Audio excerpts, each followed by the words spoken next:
আমরা অ্যাকচুয়ালি এই জায়গাতে আছি, এটা বরগুল কদমতলা ব্লকের অধীনে। আমরা আমাদের কৃষি বিজ্ঞান কেন্দ্রের ম্যান্ডেট অনুযায়ী আমরা কিছু অ্যাকশন প্ল্যানে কিছু ধানের ট্রায়াল করেছিলাম।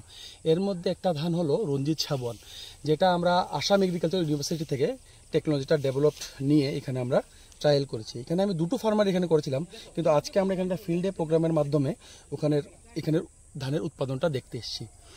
তো আগে কৃষকের যে অভিজ্ঞতা, আজকের প্রোগ্রামের মাধ্যমে যা কৃষকের সাথে কথা বললাম, ওনার যে আগের অভিজ্ঞতা, আর কৃষক উনি যার জমিতে আজকে ধানটা করা হলো, ওনার যে অভিজ্ঞতা, এতে দেখা যাচ্ছে যে প্রায় দ্বিগুণ ওরা কানিতে ধানটা পেয়েছেন। কারণ আমরা ফিল্ডে প্রোগ্রামে দেখলাম যে একটা ছোট ক্রপ কাটিং এক্সপেরিমেন্টের মাধ্যমে যে এখানে কানি প্রতি উৎপাদন প্রায় 800 থেকে 850 কুইন্টাল, যেখানে আগে হয়তো কৃষকরা পেত 450 কুইন্টাল বা 480 কুইন্টাল প্রতি কানি।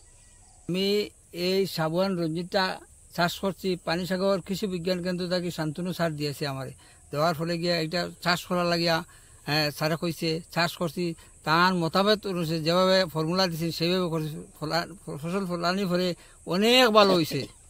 ভালো হওয়ার কারণে আমি চাইছি আগামীতে আমি সব জায়গায় তো দিব, আর আমার কৃষক ভাই যারা চাইব তারা এই বীজটা দিয়া দিম।